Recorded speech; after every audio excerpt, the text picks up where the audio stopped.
I used to DJ, and you had to always ask when someone said, "Oh, could you play Happy Birthday?" if they wanted the regular Happy Birthday, Stevie Wonder's Happy Birthday, or there was a third one that you had to check, but I can't remember what it is now. Because I found out after a very angry man came over to me and went, "I asked you to play Happy Birthday, what the fuck's this shite?" And I was like, "This is Happy Birthday by Stevie Wonder." And he went, "No, I just wanted Happy Birthday to you." And I got a complaint. It was my only complaint as a DJ that I ever received, that I didn't play the correct Happy Birthday. I mean, that's quite an accolade. I was a damn good DJ. I used to turn up and say, "Hey guys, I'm your DJ for tonight. This is the final time you're going to hear me speak. If you have any requests, come and ask me. Other than that, enjoy your night. Music on," and then I just played songs all night. That's the kind of DJ you want. That's the kind of DJ you don't want to DJ. Hey everybody, look at Grandma on the dance floor. Whoa, whoa, whoa! Fuck off, bell end. It's meandering movies. It's meandering movies. It's meandering movies. So won't you lend an ear?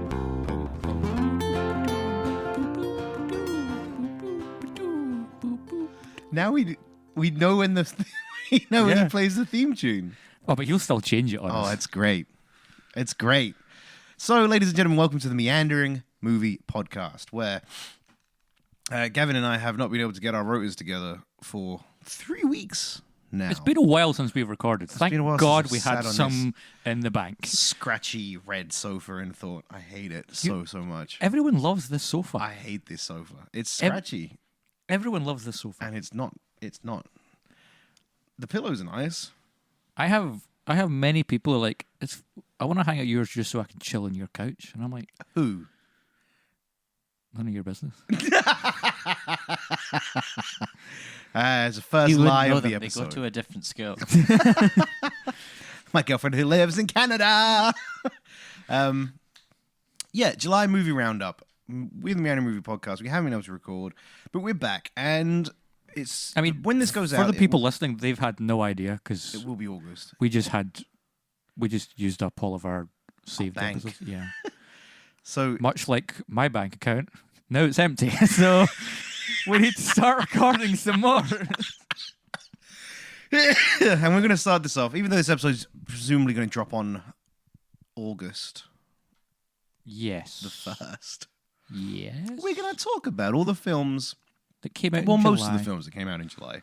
Some of them I've seen, some of you've seen. It's a bit of a mixed bag. With my birthday, other people's birthdays, me getting engaged. It's been pretty wild. You gotta go engaged. I got engaged. Hey, lockdown lady. Can you get that air horn sound? I feel like I need a few of them for that. I'll work that one out. You could just use me doing it. But it's not the same. Do some wedding bell noises. And it's going to be a fun episode for you. Yeah. Meanwhile, guess who's still single, ladies and gentlemen?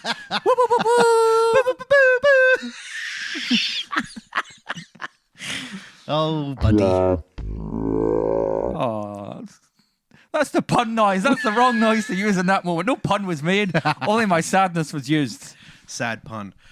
So yeah, we're going to talk about movies and shocker, as always. But yeah, we've got the list. So where do you want to start us? We're going to start with. Are we doing a structured episode, or are we just going to natter? We're going to move from film. You can do your score, and I'll do my recommend or not recommend, as we always do. Okay. And we're going to start off with the film that was Audio Boy's most anticipated film of the year. With what's his name? Jack Ryan, Jim. I don't know any of the actors' names. John Lennon. No, not John Lennon. The main guy, Jack. What was his? Jack Malik. Jack Malik was the name of the character. Oh. The actor's name was Himesh Patel. There you go. It was directed by Danny Boyle, written by Richard Curtis. It was the movie Yesterday. A wee plot synopsis. And it came out weeks ago. It came out 2 days before July. So, we're just cramming it in. But it's a movie you have to talk about because it's so just... Like plot synopsis is man's riding home on his bike after another failed gig. He's ready to pack it in. Yeah, he's like, I'm giving up. Music is dead, and everyone and everything in my life can suck a fucking fat one. I hate it. and then all the power in the world goes out for a couple of seconds. And 9 seconds. in that time, He gets hit by a bus. What are you doing? I'm helping. Okay. He then wakes up. We're co-hosting, man. Okay.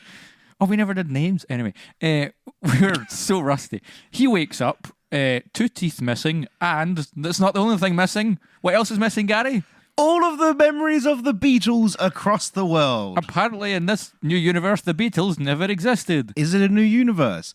Did time rewrite itself? Do you want to find out any of these? You never do. It's one thing the film never fucking explains. Did yesterday do the multiverse before Spider-Man did it? What? And I know it's not the main point. I know it wasn't meant to be the whole. This film is going to explore what a world would be like without the Beatles.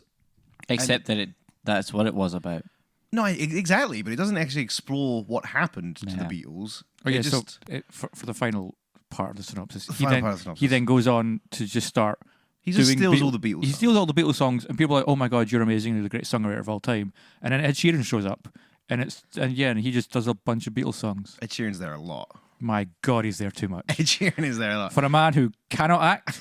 Shouldn't be in the movie that much. He had one good moment actually. When Is it when he went, "Hey dude, doody Oh, doody God, doody"? that joke was terrible. No, the one good moment he had was when Jack Malik, Patel's character, plays something on the piano after them writing a song in 10 minutes. Yeah. Ed Sheeran. And Ed Sheeran just goes, nah, I'm I think beat. it was The Long and Winding Road. Long and Winding Road, that was it. And Ed Sheeran just goes, nah, I'm beat. That was perfect and I'll never be able to surpass that and my life is a joke. And then walks off depressed. I went, that was good. Liked that. Did you like anything else about the film? Okay, yeah. So, it's a Danny Boyle movie. No, that you're wrong. This is not a Danny Boyle movie. This is like it's all someone right. else directed it and then just pretended to be Danny Boyle and just put because nothing. At no point in this film did I think I was watching a Danny Boyle film. Did you not? No. I did. Not even the heroin scene. Oh God, I wish there was a fucking or a dead baby scene or just something. I thought it was just feel good. Feel good. For context, the dead baby scene was from Trainspotting. I don't just want to see dead children. Whatevs. I'm not going to go back and watch that at any point in the near future. It has pulled the same trick that films we've spoken about recently, Rocket Man, Bohemian Rhapsody. You're listening to songs that are universally loved, so it's Yeah. hard to not get swept up in that to a degree. Do you know what was the most mind-boggling moment of all of yesterday? What's the actor's name again? Himesh Patel. When Himesh Patel appeared on Jimmy Kimmel to sing a Beatles song, and I'm thinking, what? James Corden, actually. Don't care. It was one of those terrible fucking late night show hosts people. Like, what bizarro world are we living in? Where it's like, hey, let's get a guy from a movie to sing a Beatles song. It's just like, why would you just go listen to the Beatles? Why would you want to listen to Himesh Patel? They released a soundtrack of him doing the Beatles song. Who the fuck wants a soundtrack of him doing the Beatles songs when you could listen to the To Beatles? the actual Beatles. Yeah, that's a strange one. It's so bizarre. Yeah, and I think, to be honest, that's my biggest review of the entire movie. Bizarre. The film, Yeah. the film it swings tonally from one thing to the next, and it doesn't ever know if it wants to be a feel good movie of the summer or a rom com or just a love film in some Do you know what's- places. The interesting thing is, it didn't ever feel like a love film or something like that, because I felt that the main character, Jack Malik, I can't remember anyone's name today, was such an unlikable person for He's most of such the a movie. prick. He's such a mopey, whiny bastard the entire movie. He's got like this wonderful supportive friend who's in love with him and all this kind of stuff, and he's just like, Played by Lily James. yep, play by And also, Lily James is rocketing up on my favorite celebrities currently. Everything I see her in, I'm like, she's solid. whatever else is happening around you, you do a good job. Whereas he was Shout out just to Lily James. he was just unpleasant and unlikable, and He's just throughout a dick, most of yeah. the film. And he's also they've ruined the character in the sense that by the time you reach the end of the film, and so here you go, guys. We do spoilers in these ones. I can never remember. I guess Spoiler warning, there it was.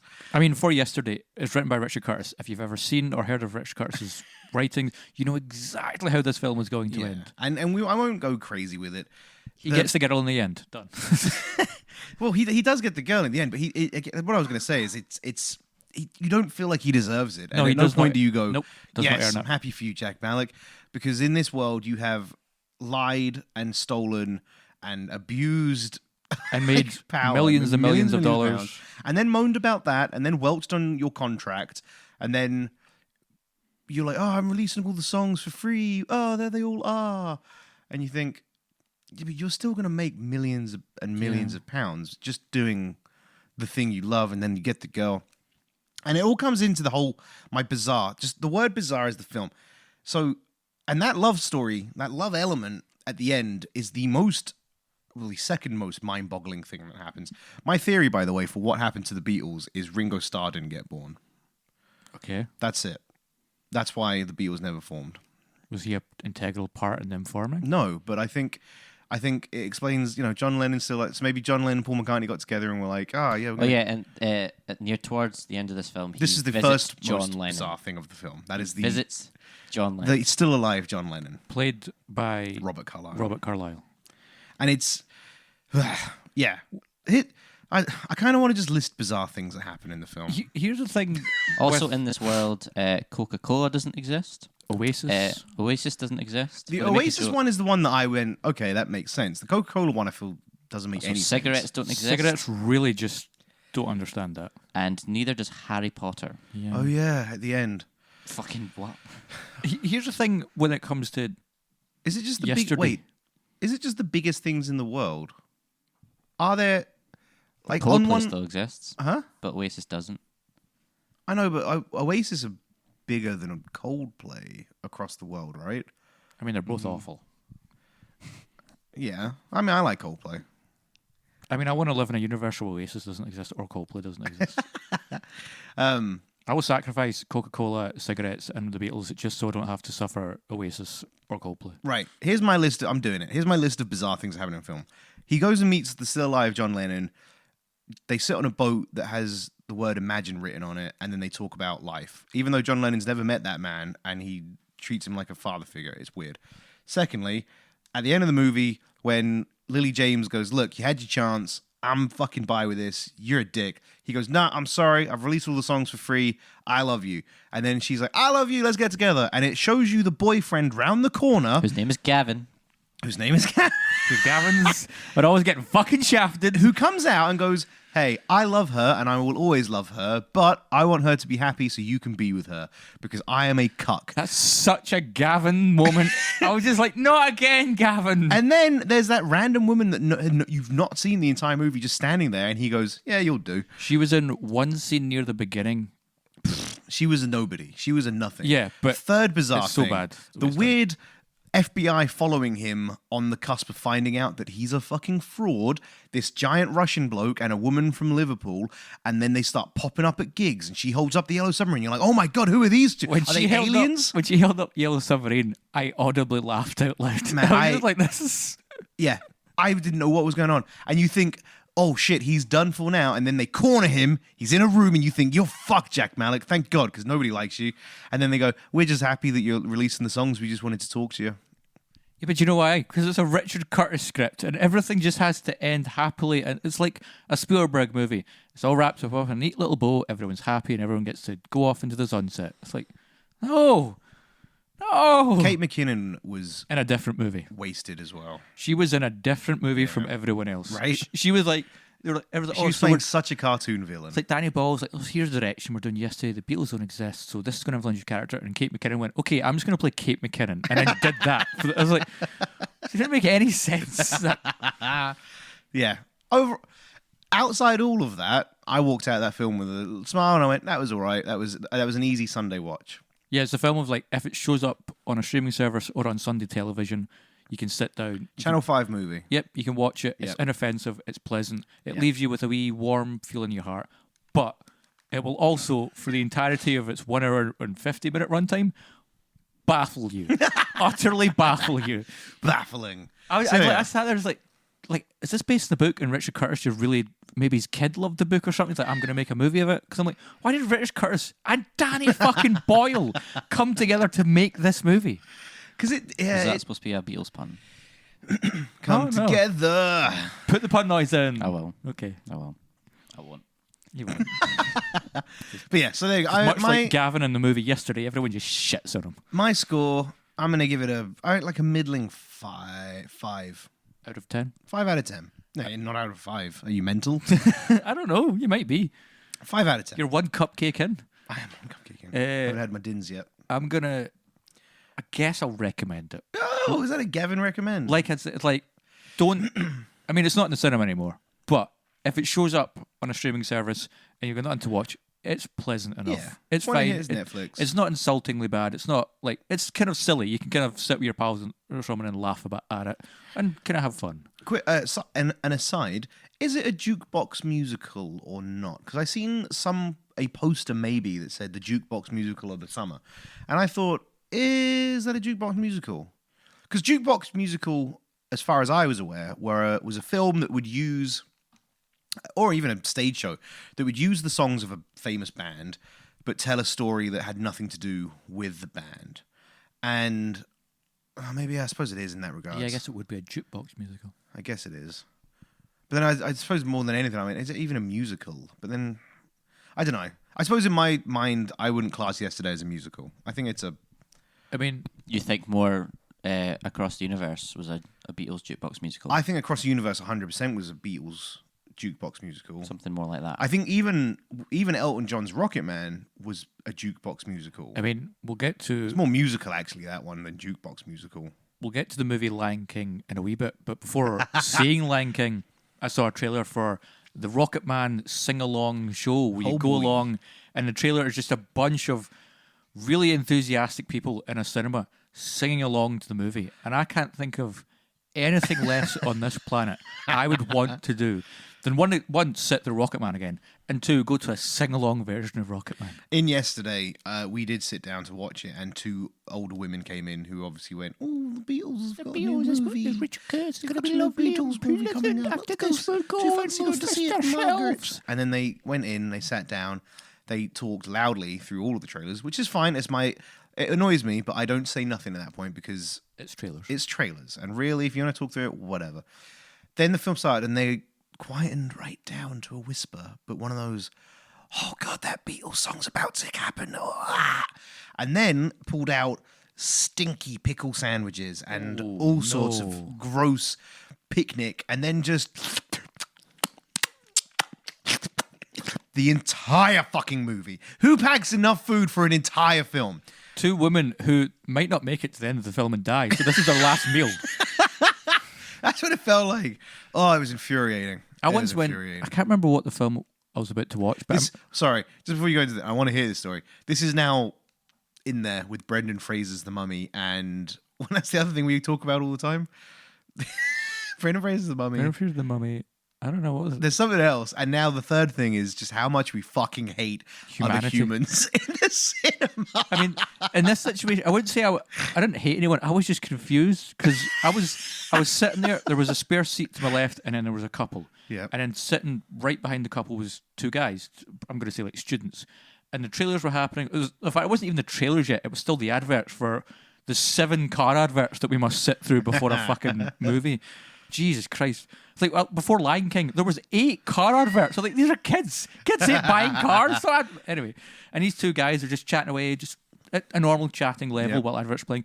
And then the guy stands up, turns around, and goes, "Could you be quiet, please? We're trying to enjoy our time in the cinema." And I'm just like, "Oh, this is interesting." During the trailers. No, during the adverts. During the advert. Not even the trailers. Not even maybe the trailers, but he stood up again when the trailer started because they were like, "Fuck you," continued their conversation because it's fucking an It's the advert for Jack trailers, Daniels. yeah. They're like, who gives a fuck?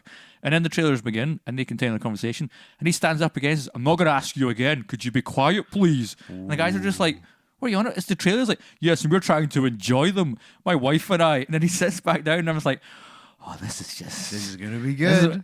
And then the movie starts and that was it. I was just like, come on. I wanted like something to happen. I wanted, because this man was big. He was a big You were waiting man. for a and these were just throwdown. like 2 kind of weedy students. Throwdown They weren't smoking showdown. weed. They were just like, like That Saying that happened in Annabelle Comes Home. Are we going to talk about that today?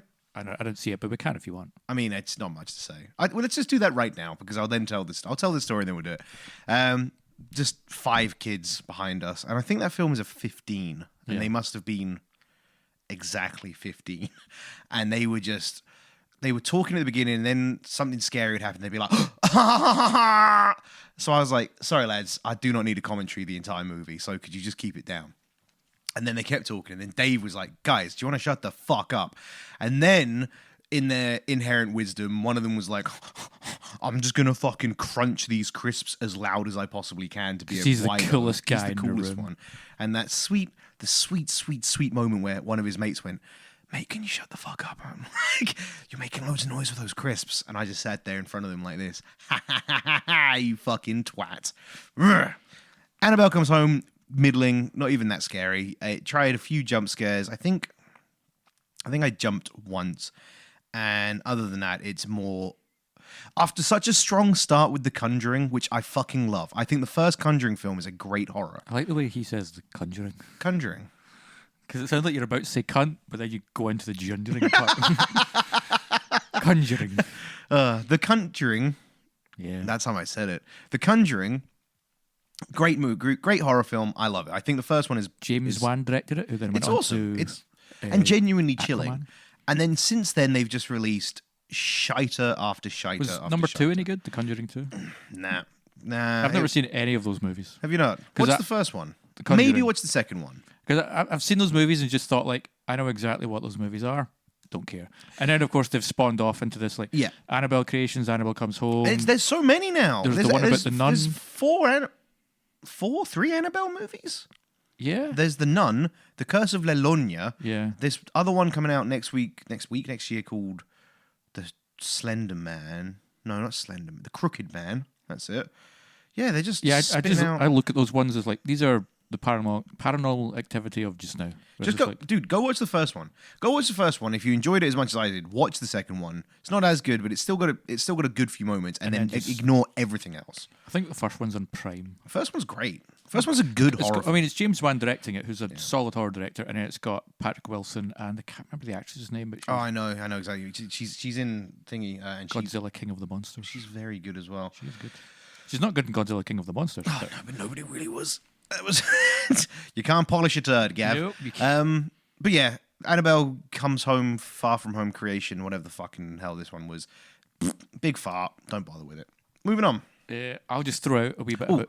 Sorry. Annabelle, the thing they clearly did with Annabelle Comes Home is they've just set up, here's another 7 things that we're going to spin off movies of. Hopefully, we'll make movies out of these ones too. They put them all in one place, but there are about 7 things that we're going to be doing. The budget of those movies must be like Astronomical. pennies. I'm going to say, no, the budget's pennies, but the box office return is enough to be like, yeah, we can make another one. It's Anyway. the Blumhouse effect of just like, make it for 10 million, make 50 million, and then you can make another one. And do 2 more. So Right. Paranormal Activity did it. You do your thing. I'll just throw out The Dead Don't Die. How was it? Because I was excited for that. I was excited. I thought it looked good.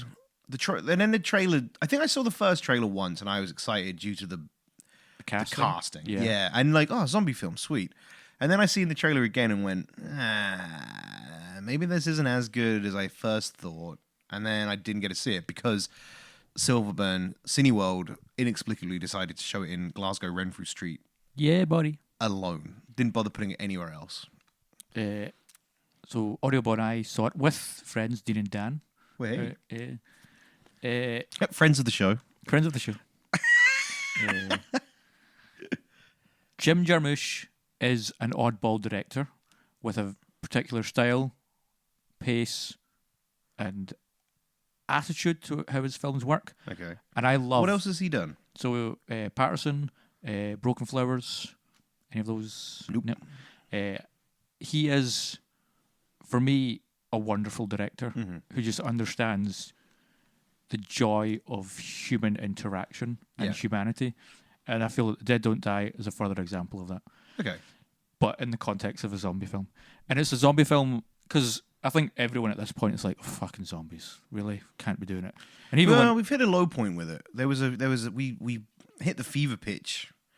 I mean, I think at this point, not to make an easy joke of this, but at this point, zombie movies are dead. Yeah. It's been like, I think they're going to go the way of the Western, where it's like you get 1 or 2 a year, and there's a standout every so often. But for the most part, it's just like, because I mean, look at the fucking Walking Dead. They're season 11 at this point. Well, that's what I'm saying. No Yeah, one we cares. hit the fever pitch. I think, fundamentally, when Walking Dead season 1 came out was when we were like, zombie everything. And yeah, you're right. It's And much like a zombie, it just kind of tailing off. kept crawling on for way too long, and then now it's finally fucking dead. But yeah, It's funny when zombie things go on for too long, like the source material.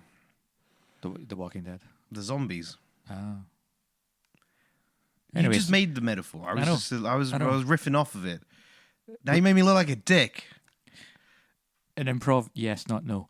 But yeah, for me, Dead Don't Die is just a great Jim Jarmusch kind of Go. attempt at a zombie movie. It breaks the fourth wall beautifully. It's self-referential. It doesn't take itself seriously. Adam Driver and Bill Murray. Why have I forgotten his second? I cannot do names today.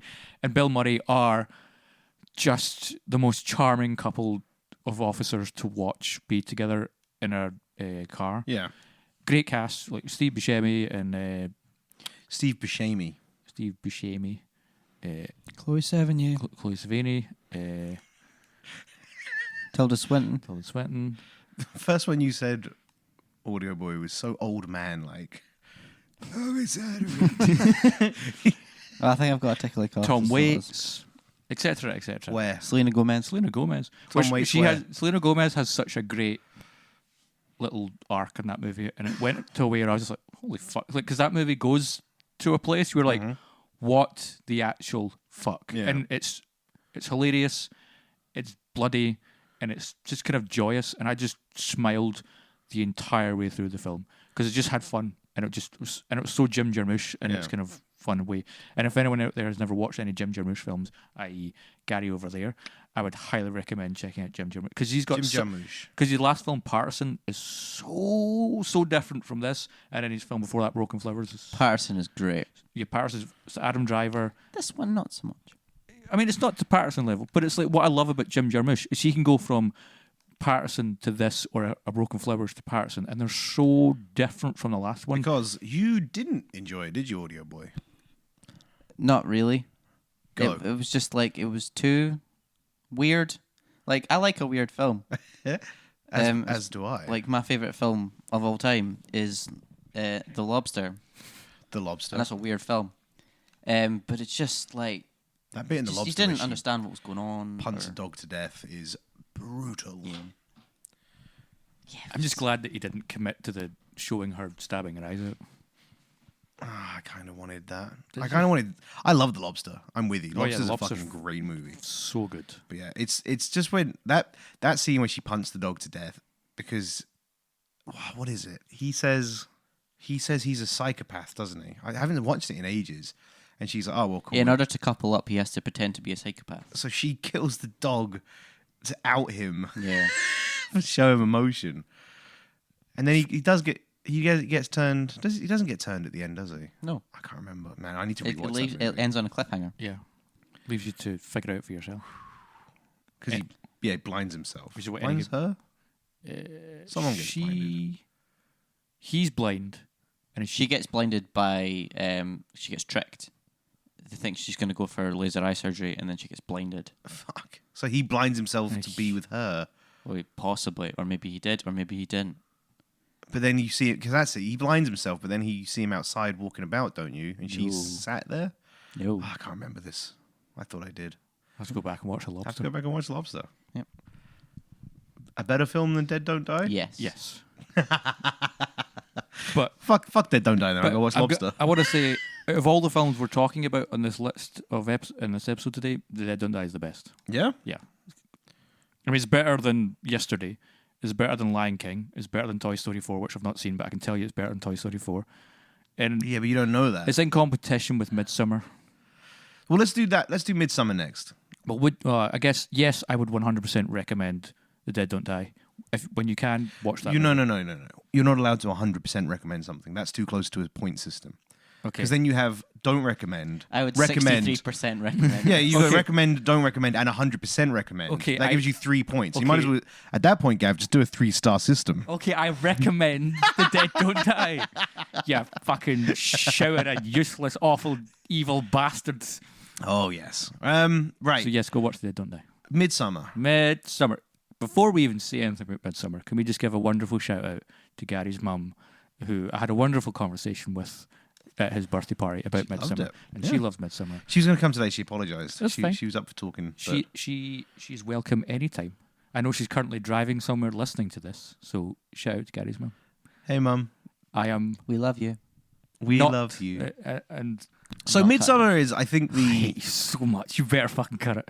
Midsummer. Midsummer has been the film that I've noticed has been the biggest split in Yeah. my monkey sphere. Oh, good. We're back to that. You're using it wrong. I'm not using it wrong. Yes, you are. That's because he's not put a biscuit on the ground yet. Your circle of influence. Haven't recorded is what in you're 3 looking weeks, for. still making the same jokes. I remember my monkey spheres. Yeah, my circle of influenza, and I've had a lot of people that say they loved it, and then I enjoyed it. I wouldn't have said I loved it. I really enjoyed it, and then I've got a lot of people that went, "What was the fucking point of that? That was 2 hours I'm never getting back." I mean, today I was chatting with someone. And like, oh, have you seen Midsummer? I was like, yeah. I was like, what do you think? It's like, I personally, this being Gavin, said, oh yeah, I loved it. And they were just like, yeah, I didn't work for me. I didn't enjoy it. It's like I can see. They were like, I see elements of what it was doing, and I kind of liked it, but overall, it just didn't really feel like it achieved it. And for me personally, I feel the opposite. I feel it was, yes, it's predictable because it kind of follows the kind of style of like your Wickermans and stuff like that. But I feel that the focus on a self-destructive relationship, in fact, not even a self-destructive relationship, a relationship that has fallen apart and ended, Yeah. is handled so well within the context of this eerie, ever kind of growing atmospheric cult scenario that they're kind Because of that's what it does incredibly well. yeah. It does atmosphere The music perfectly. is so integral to this movie. Yeah.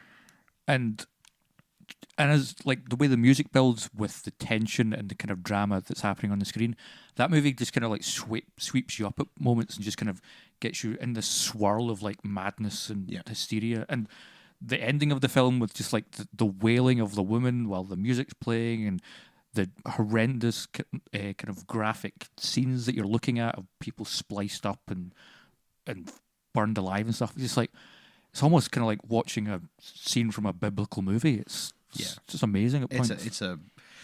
It's maddening, but it's maddening in the best way, because that's what it wants you to be.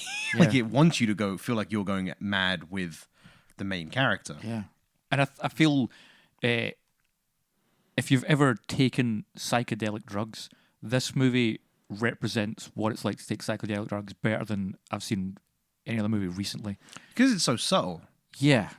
I didn't notice it was doing it until I think maybe an hour and a It could half. be like a wee in. eye thing or like a mouth or just something in the background kind of like Or just like she'll touches- walk past a face and then that person's face will be slightly wider and you're like, what? And then it comes back to it and it's fine. And you go, oh, what the...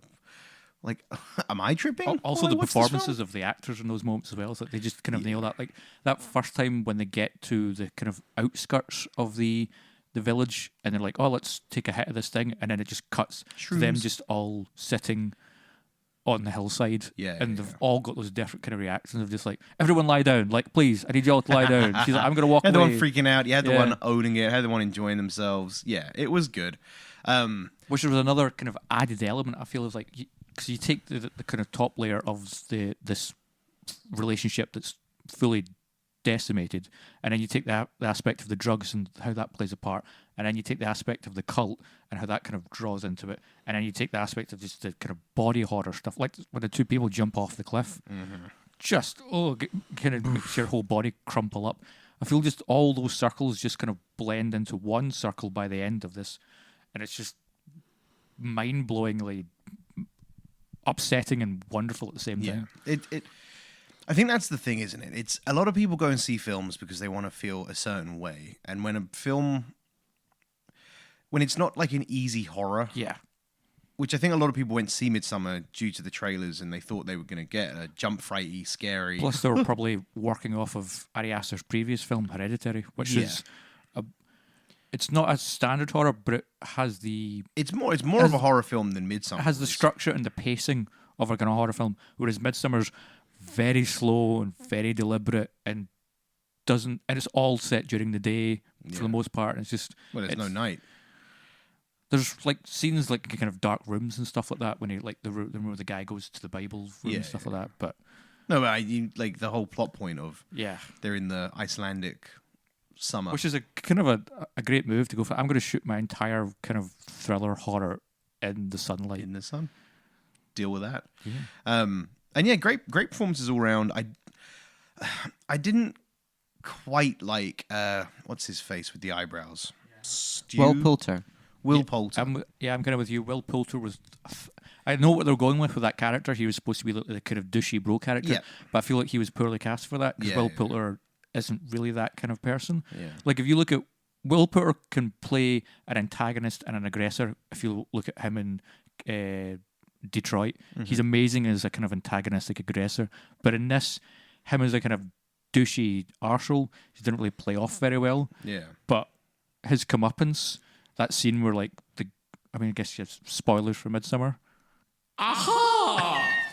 When the guy's in the room looking at the Bible, and then he thinks it's what I think the character's name is David. He walks in, hey Dave, what you doing here? And it's just a guy wearing his face. I was like, oh fuck, that's unsettling. Yeah, and it's definitely. Woo! Excuse me, just burping right down the mic. That's hot. It's definitely a film that is one of those. You watch it again, and I guarantee there's so much in that movie that just because the two things that I picked up on. Well, the first one that's very obvious is at the beginning when you've got that big painting. Yeah, mural, I guess. Yeah, the kind of tapestry. Tapestry, that's the word. Kind of. And I'm sure I tried taking in as much as I could and remembering it, but I'm sure if I rewatched it, that is, I guarantee, telling the entire film ahead of time. And when the kids are running around, then like, what are the kids playing? Who Will Poulter, I'm sure, asks, and the native guy who's their friend says, "Oh, they're playing Skin the Fool," and he's like, "Oh God, that's gruesome." And then he obviously gets skinned because he is the fool. You know what I mean? Like that film's gonna have everything spelled out so far in advance, but you don't get it that first time. The whole pube pie thing. Yeah, exactly. Yeah, it's just a lovely little love story we have going on here. That guy was so pleasant in the most sinister way. So cool, right? The one thing I didn't quite get, and the one thing I'm interested in, and I guess it's just one of those you sweep it away because it's a film and don't fucking worry, it's not that big a deal. But what if, because he didn't invite her, the boyfriend was like... Yeah, that's one of those things of like, your entire plan was... But then the thought I had was, did he and his cult play a part in their family dying?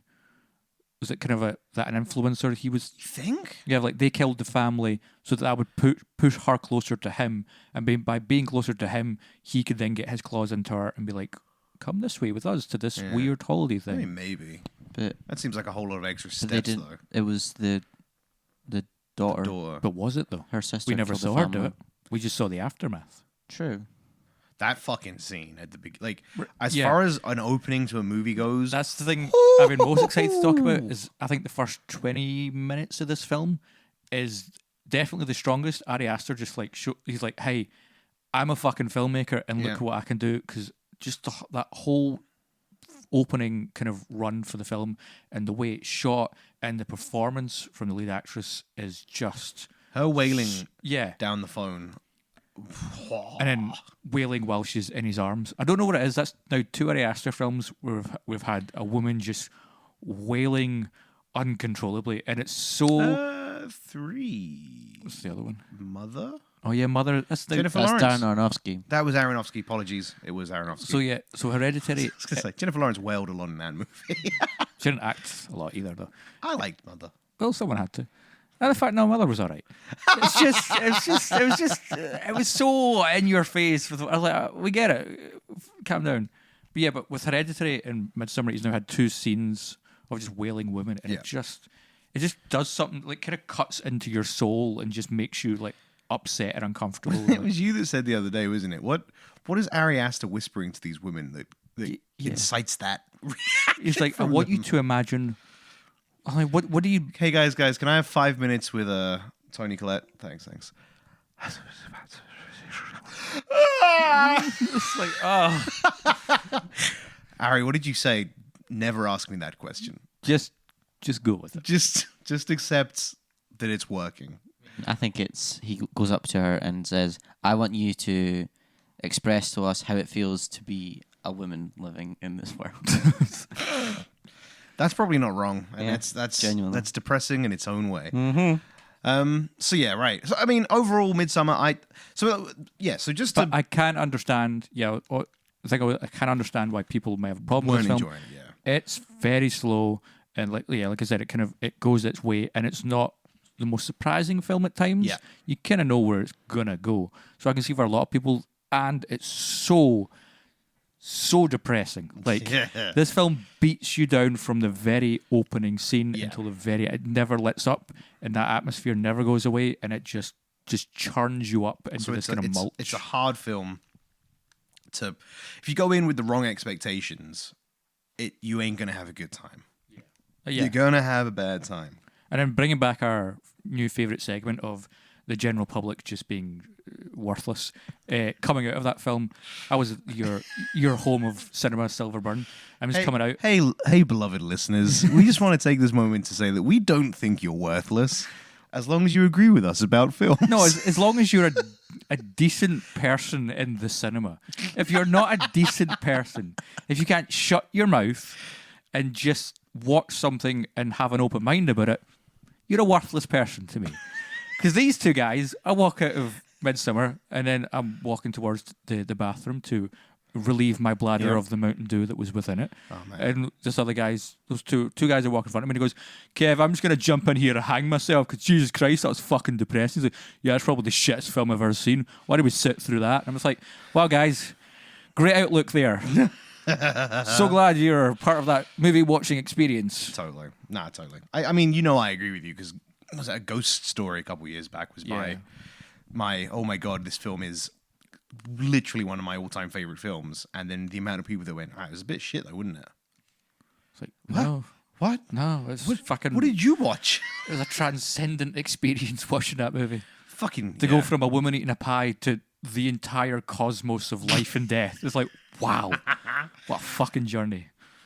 So, overall, Midsommar for me was a solid 9. I know it seems so high. No, 9. I'm sticking with it. Okay. 10 being a perfect movie, but yeah, I'm gonna go for a 9. What about you, Gav? I absolutely recommend Midsommar. That's one more adjective than you're Okay, allowed. I recommend Midsommar. Please go watch Midsommar. I think it's still currently in cinemas. I think it is, By yeah. release of this, you should be able to go see it. I think it is. So yeah, Audio Boy is shaking his head, but if you've not seen it, make the opportunity to see it. yeah. It's Try and worth find it. the time. It's better than Hereditary, in my opinion. So what's next? What are we doing Toy next? Story 4, Toy Story 4. which I have not seen, so this is a Gary This will Audio be Boy me thing. and you, audio boy. Why is that, Gavin? Oh, that's a good point, actually. I did not see Toy Story 4 because I just didn't have the care to see it. I didn't enjoy Toy Story 2. I did not enjoy Toy Story 3. I saw the trailer for Toy Story 4 and I went, oh, it's more of Toy Story 2 and 3 How can you not enjoy Toy Story 3? with great ease. Toy Story 2. My rating system now. I don't know rating, but Toy Story 1 great. Toy Story 2 is good. Toy Story 3 is great, and then Toy Story 4 is great as well. I just didn't care, though. Like, I knew... Oh, for me, I just felt it wasn't going to give me anything that was going to change my mind or make me have a wonderful experience. I was kind of like, it's just more Pixar. I'm so sick of Pixar, by the way. Good God. Like, I watched Moana recently. It's a good film. But it's so just middle. That's not Pixar. It is. Is Moana not Pixar? It's just Disney. It's in Disney animation in general. Disney and Pixar. I'm just like, it's so just middle. Nah, It's Moana's so fucking great. middle. Soulless bastard. It's so not great. though. Moana is great. It's so not great, though. How is it not great? I mean, visually, wonderful to look at. Soundtrack's great. Is it though if I have to hear that fucking Dwayne The Rock Johnson song one more time? Can I say? Except you're welcome. God, he can't sing. And I was just That like, song's great. It's good. So with Toy Story 4, I was just like, I just didn't have the care to see it. So I didn't, and now you two can talk about why you It's loved funny it. though, because I think of all of them, this would probably be the film that you would have had some real feels with, man. Yeah, like the group gangbang scene and everything is like, I think you would have got a kick out of it. What, because I'm the cuck and I'd be the one getting gangbanged? That's not how that works.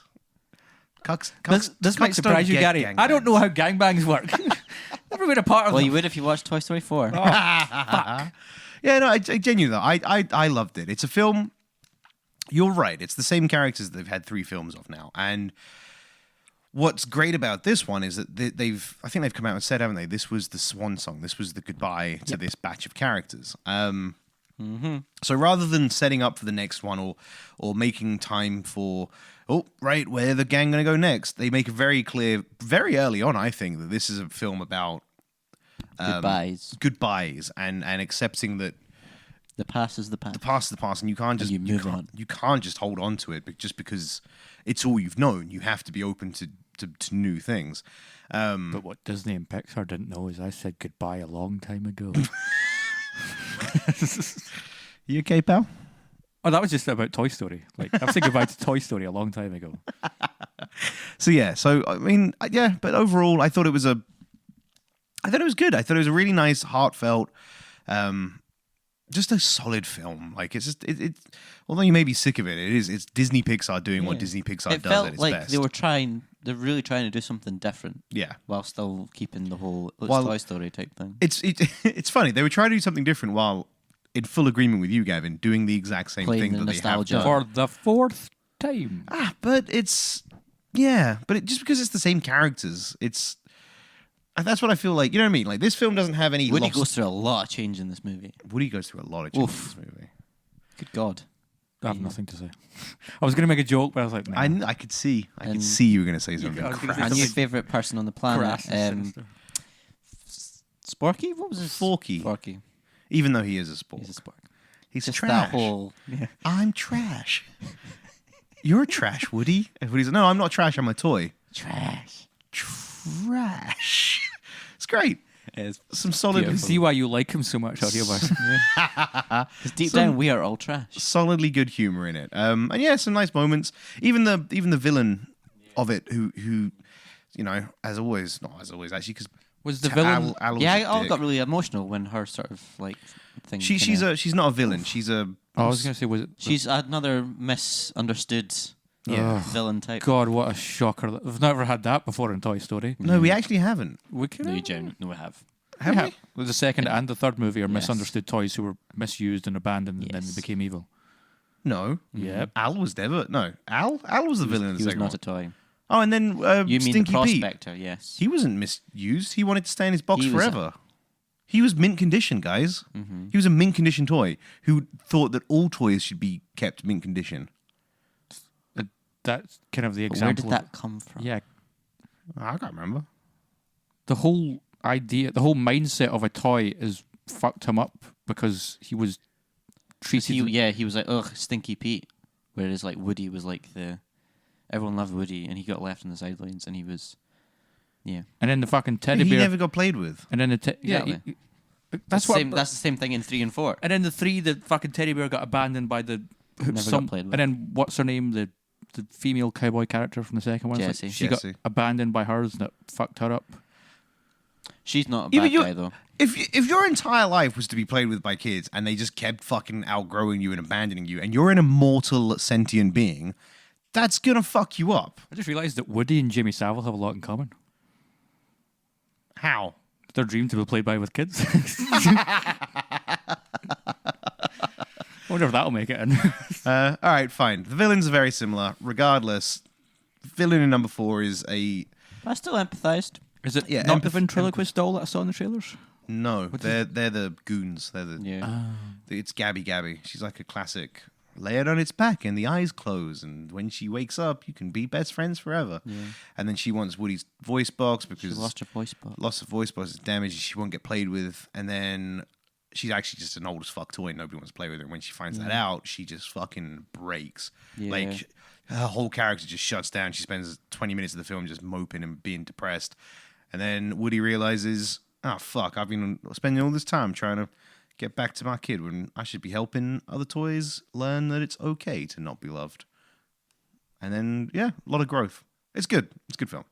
I give it an 8 out of 10. Yeah, sounds about right. And when I inevitably see it in 2 to 3 years from now and go back and everything I said about not wanting to watch it, I'll probably think it's fine. But just now, I had other things in life to get on with, and Toy Story 4 just wasn't one of them. Yeah. But the only other thing I don't get about that is, it's like, the last one came out 10? No. It came out in 2008. Fuck. No, not 2008, sorry. 2014. I thought you were about to say the sentence, God, I'm old, and you were never allowed to say that 2014? 13? 2010. Because I watched it on TV. It was the first time it was on TV, and it was the week before I moved to uni. 10. 9 years ago. Jesus Christ. This is where I'm like, I would agree with you if it was like, Toy Story 94. Remember, guys, one Toy Story film a year. I'd be like, yeah, Gav, it's played out and I'm fucking fed up with it. But I mean, for context, the first Toy Story was 95. 95, then it was 97. Then it was 99. 99. Then it was 2010. And it's 2019. I mean, that's enough space between those films for But me much to more go, interestingly, Toy Soldiers came out in 91. That's a fun film. Toy Soldiers? Small Soldiers? Toy Soldiers. Which one's Toy Soldiers? With Sean Astin. Okay. And Kirsten Dunst. No, that's Small Soldiers. Yeah, you're thinking of Small, so I'm talking about Toy Soldiers. We're talking about Small Soldiers with the Gorgonites. Yeah, the ones that come to life with the microchips. Yeah. Yeah. What are you talking What about? is your name? What's Toy Soldiers? Toy Soldiers is just based upon the... Oh, hold on. Andy, what about it? Nice to meet you, Andy. What about it? Yeah. What were the Gorgonites' names? Archer? There was the Eye Stalk one. There was the Insane one. There was the one that had the big clobber in hand, like a rhino. And he had like... Oh, there was a little bouncy one that went with the rhino one because they... Oh, man. Fucking Small... Can we do an episode about Small Soldiers? That's a absolutely fucking great We movie. absolutely can. I used to have... do you remember the spinny blue one? The crazy one. The one that was clearly riffing off of Aladdin's genie I had with his... a toy of that I stole from my friend. You stole from your friend. Some friend you are. Well, he'd actually taken quite a number of my toys, and I was like, okay. well, I'm having fucking that. Having that back. People on blast here. What was his I name? won't say names. You have to. I was going to say the statute of limitations has passed by now, but still, I won't say names. That's still my toy, motherfucker. So, Last on the list, last on the list. and I haven't seen this probably bottom of the list in terms of Annoyingly. quality, is The Lion King. The one person that would have stood up for this film in the room, Probably. and I haven't seen Probably you would be the one. No, in fact, saying that. I'll stand up for it. Well, You yeah. know what? I'll play devil's advocate. it. Go for it. Yeah. I mean, someone has to when I'm around, because otherwise it's just going to be a really unpleasant experience. So, how yes. was The Lion King 2? No, Lion It King was 1. amazing. No, Lion The- King 1, the reboot. Not the... How was it that John Favreau described it? The... Not live-action remake, but like realistic animated remake of The Lion King is much like the rest of these live-action remakes of old Disney movies, completely pointless. It rips the movie of all of the magic, colour, joy, beautiful animation, and heart that made the first Lion King so synonymous with so many people's childhoods. I was someone who watched The Lion King back to back, alongside Toy Story. Those were two. I would watch Toy Story and The Lion King back to fucking back. The whole Mufasa dad stuff played real strong in my household. Not because my father passed away, but he just left. He ran away. But it's still, that Mufasa stuff. When it comes to this live action remake, and it was getting to that moment, I was like, okay, I was getting ready for the goosebumps. The music was going to kick in. He was going to say the line, "Long live the king." I was getting so amped for it. And like every single scene in this movie, the scene comes along, it rushes through it. There is no drama, there is no tension, there is no colour, there is no magic, there is no joy, there is nothing. It's just scene, done, move on. So bad, this movie. The line delivery, so awful. How you go from, like, I've forgotten his name, but the original Scar. Jeremy Jeremy Irons. Jeremy Jeremy Irons. Irons. The way Jeremy Irons... Philip Ironside. Close enough. delivers Detective eye inside. the line "Long live the king" is one of the greatest line deliveries in movie history. Long live the king. And then the music and the animation It's and a the fucking good line. and the fucking wrap zoom onto fucking Simba's face and he screams no. It breaks everyone's heart. In this movie, it's like "Long live the king." Push done. Anyway, move on. It's just it's so frustratingly dull. The scene with Scar where he says, I can't remember anything today. It's so frustrating. His big musical number in the animated film. Be prepared. Be prepared. In the animated film, it's just wonderful to look at. It's a fucking with the Gestapo step in hyenas. Yeah, the Gestapo it's a fucking the hyenas, great scene. The use of the green colours and that, the rocks kind of bursting out of the ground, Yeah. the lava, everything. Ooh. In this, what does Scar do? He kind of makes an effort to sing the song while just jumping up some rocks, and hyenas just watch him as he just jumps higher and higher until he's just crested by the moonlight. This is a problem And that's it. that I had with Aladdin. Yes, It's so taking much it- worse than this. Yeah, taking these animated movies that do have joy, color, and a splash of magic, even in The Lion King, which doesn't have any magic. Well, like spirit magic, I guess. Yeah. Taking that from an animated format to the live action format, they're not bringing the wonder with them. It's like they're struggling to find ways to make it pop on screen because they're wanting to make it look so realistic. I mean, even if you take away the problems of the film not having any colour or style to it, the movement of the camera is an easy thing to do, especially for these days with the technology that's on hand. And the perfect scene that stands out to me is the moment when Simba's in the gorge and all the buffalo are piling over the side. In the animated film, there's this gorgeous rack zoom. It flies down and it just goes straight up to Simba's face, and you see his face, which He's by the terrified. way has expression on it. Yeah. There's no expression on any of the lines in this fucking room. Like Simba trots over to his dead father and goes, "Dad," and it's just this blank face. There's no emotion on it. But yeah, like so the camera just rack zooms right up to him, and the music swirls. Which is And- strange. And in this live action film, it's here's the buffalo, cut Simba's face. Yeah. And it's just like it completely removes all of the drama from Because the I'm trying scene. to remember, Jungle Book did a pretty good job of making giving the animals facial Yeah, expression. like right? with beluga and stuff, and there was kind of the Beluga. Beluga's a type of whale. I don't know names. Beluga whales. Oh fuck the Baloo.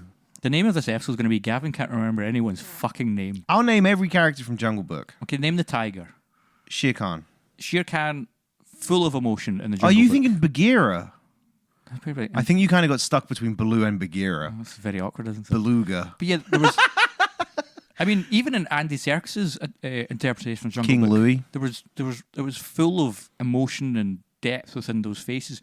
But in this movie, there's absolutely nothing. It's just these flat, emotionless faces. You know who's the main character in this reboot of The Lion King? Simba. Zazu. What? Zazu's the main character. Fucking John Oliver. Because Beyonce's in this movie, right? Donald Glover's in this movie. All these big people, and they have, 3 lines? Yeah, like Donald Glover and Beyonce. They're not in the movie. Wait, who does Donald Glover play? He plays older like Simba. older Simba. Here's the thing about this How film. does he not have more? Yeah, no, Yeah, this they is got the no thing about lines this at all. movie is it truncates everything so that Yeah. it's so like fast and short, and it doesn't take any time to exist within the moments. Yeah. I would say the only thing that draws on too long is the stuff in the jungle with Timon and Pumbaa.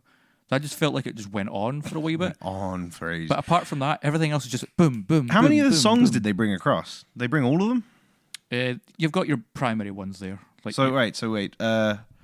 Starting off with The Circle of Life, which I know is in there.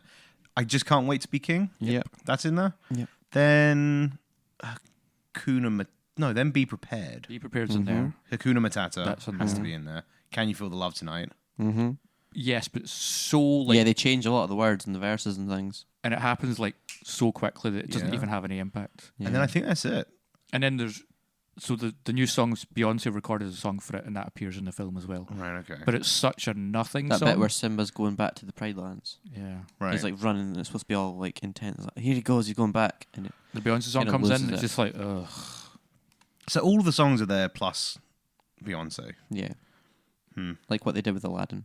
Why did they not get Donald Glover to do a song? He did. He did part of Hakuna Matata. Halfway through it. Does he rap? No, he sings. Ah, The man can sing like nobody's no, business. I know he can Do you sing. know who but can't it's- sing? Seth Rogen can't sing. Yeah. Okay. I think I'm I gonna try and catch I would it say this the weekend. dynamic between Billy Eichner and Seth Rogen was quite funny. Oh, yeah. Timon and Pumbaa. That's great. They got a couple of laughs. Put Billy Eichner in anything, he's fantastic. Yeah, like there's they That's who improvised. did it. No, was that who did it originally? No, it was Nathan Lane, Right. Okay.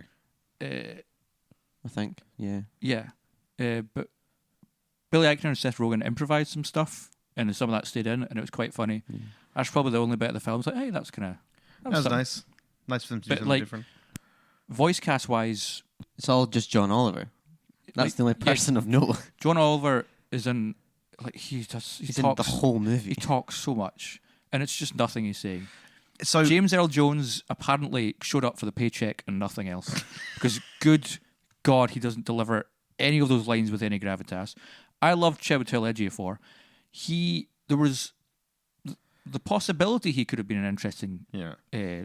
Scar, but apparently the delivery, the direction that he was given was just be as plain as possible. 'Cause like I said, when he says "Long live the king," let's say he goes "Long live the king," like that's it.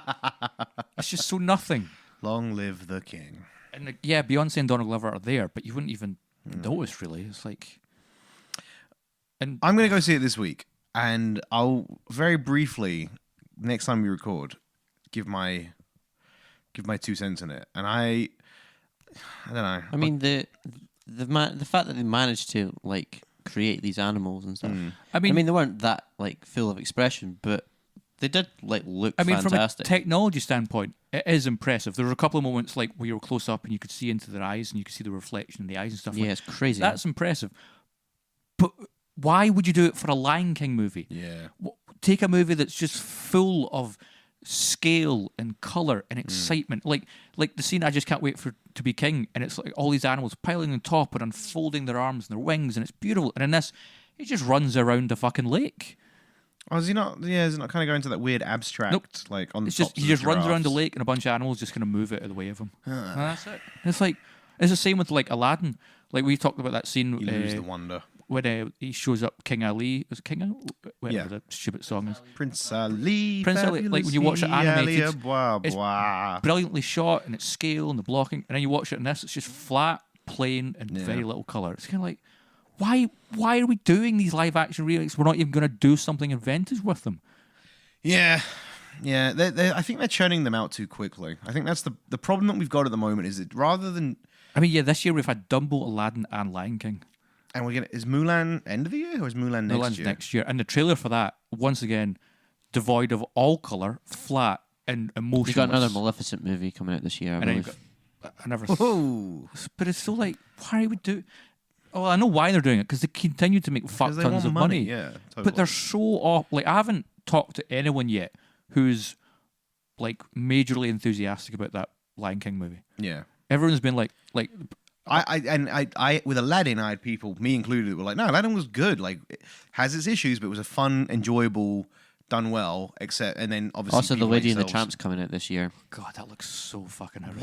What? I didn't even know they were doing a Lady and the Tramp. Yeah. But then with Aladdin, you people, there's a lot of people also going, nah, shit, don't know why they did that. But I'm with you, actually. I haven't actually seen many people saying, oh my God, Lion King was phenomenal. I'm so excited. You know, I'm so happy I've seen that. I mean, Because normally it blows up. Like, I was saying to my friend today, she's like, oh, what did you like about Lion King? And she said the only thing she could remember enjoying was that Baby Pumbaa and Baby Simba looked cute. And I was like, anything else? She went, nope. Baby Pumbaa. There's Yeah, little baby Pumbaa It's the is, same way- is adorable. yeah, you see little Baby Pumbaa. It's kind of like, here's why. When I was a young warthog. Oh, during that scene. And it's That just like one. it's like, oh, they were cute to look at. That she kind of odd when watching a movie. That's it. Couldn't think of anything. Like all the stuff. She was so excited for the song. She was ready to sing along and dance, and she fell asleep. Goddamn. It's bad. Bad Yeah. times. Right, on that sad films are dying note, But yeah, for just wrap up, The Dead Don't Die in Midsommar. Go watch. The rest, Meh.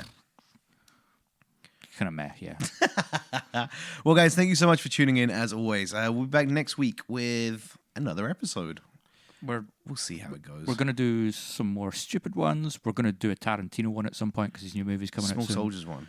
We're gonna do a Small Soldiers one. We'll probably wrap Small Soldiers up with like another couple of films, maybe, just because I feel like, although I want to talk about Small Soldiers now, I don't know if there's a full episode in it. We can, you know, we can make something out of nothing. And we'll do The Matrix at some point. We will. But yeah, if you want to get in touch with us, you can hit us up on Facebook at the Meandering Movie Podcast Facebook page. You can get us on Twitter at Meandering Pod. Yes. Big pause because as I remembered if that was correct. You can get us on Instagram at the Meandering Movie Podcast. And email us meanderingmoviepodcast@gmail.com and jump over to iTunes or SoundCloud, leave a wee review, leave a wee review commentary on. Also, give us some topic ideas of things you'd like to hear us talk about. Yeah, more than anything, do that. Give us a topic idea. I want to know what you guys want us to talk about because we'll just continue churning these out and talking gubbins forever. And we'll say your name and everything. Wouldn't that be exciting? Wouldn't that be exciting? Audio Boy will make you a stir fry. As always, though, plugging myself, you can find me on Twitch. If you just search for @Pixels Cafe, you'll be able to find me. And just watch me do stuff on Twitch. I've now been in the room where you record your Twitch stuff. Did it feel magical? I mean, I only just realised there. I didn't notice it at the time, so not really. It was a little overwhelming. I'm not gonna lie. For Audio Boy, it was because he was 6 or 7 dart fruits in at that point. Anyway, thanks for listening, guys. Have a great one. Bye.